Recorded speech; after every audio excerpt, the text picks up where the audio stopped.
I grew up in the hill country of Texas, an hour outside of San Antonio.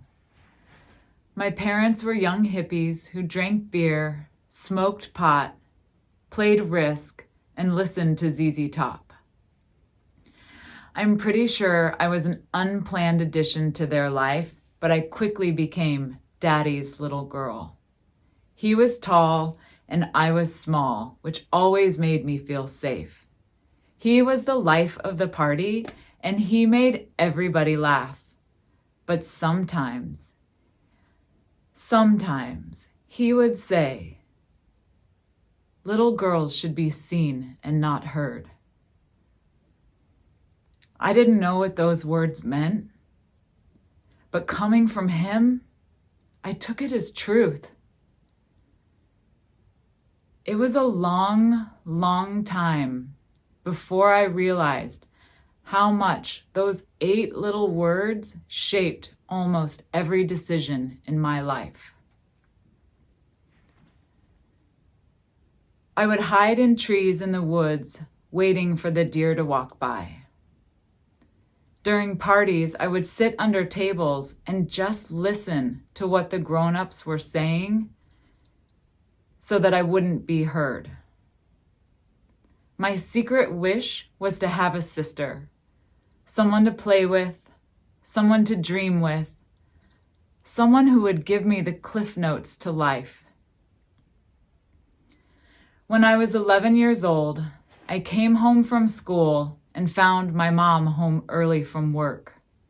Immediately, I knew something was wrong. I went inside and found her sobbing in the bathroom. I had never seen her cry like that before. My dad had been in a construction accident. 3,000 pounds of steel had fallen on top of him, and he was crushed from the chest down. He was in ICU for weeks before he was allowed to come home. He was bedbound for a year before they finally amputated his left leg. Life as I knew it was over. No more horseback riding in Yellowstone. No more flying kites in Bainbridge Island. No more snow skiing in Colorado. During that time, my mom got pregnant again.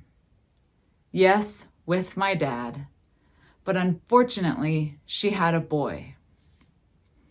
I decided his favorite color would be pink, and I dressed him in my doll clothes and pushed him around claiming the doctors had made a mistake.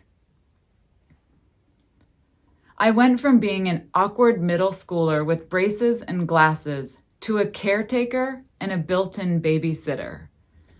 Did I matter anymore? What about my dreams? Is anybody listening? Can anybody hear me?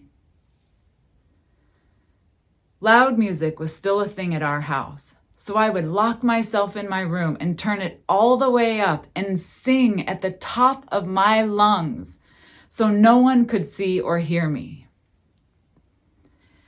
When I graduated high school, I wanted to go to sound engineering school. I wanted to bring joy to others through live music, but my parents said no. It was too far, too expensive, and I would never make it in the music industry. Instead, I went to college to study communication. What I learned to say was, "Fuck this." Boys, acid, and punk rock shows were my recipe for rebellion. I got a job as a stripper, and with no clothes to hide behind, I began to find my own inner confidence. My stage name was Stormy, way before anyone had ever heard of Stormy Daniels, and I wore a long red curly wig like Julia Roberts in Pretty Woman. On stage, under the lights and through the fog machines, I discovered the sisterhood I had always dreamed of with a girl named Candy. We swapped clothes, we swapped makeup tips, and we talked about boys, sex, our periods, and how to survive in this world. Candy was a single mom, college dropout, who was looking for a sugar daddy, someone who would rescue her from the club life. Although I admired her, I knew that shaking my moneymaker was only a pit stop on my adventure in life. One night, after dancing the night away, higher than a kite, I hung up my heels and never went back. I moved to Austin, went to massage school, and eventually found sobriety and meditation. I vowed to live a creative life and to be heard by only doing things that answered the highest calling of my heart and made me feel whole. I took cabaret singing lessons, acoustic guitar, ukulele, songwriting, tap, ballet, and even learned the art of fire spinning. I went to India. I volunteered in prisons and homeless shelters, and I found freedom riding my bicycle 100 miles in a single day. Looking back, I don't know how I did it.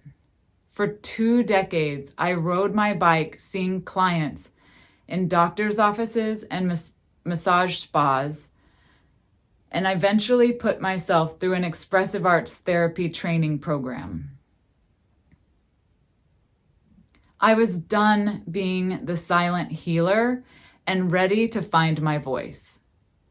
I skipped my own graduation and drove to LA to pick up a man that I had known and lived with 15 years prior, because I never gave up on the possibility of love.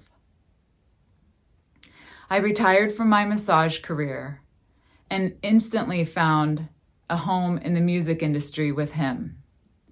Currently, I manage a 6-time Grammy-nominated rock band. I've traveled all over the world in a tour bus, and we have a recording studio in our house. I've been an essential contributor to the making of 3 records and numerous side projects with artists and musicians that I admire and respect. I've performed on big festival stages.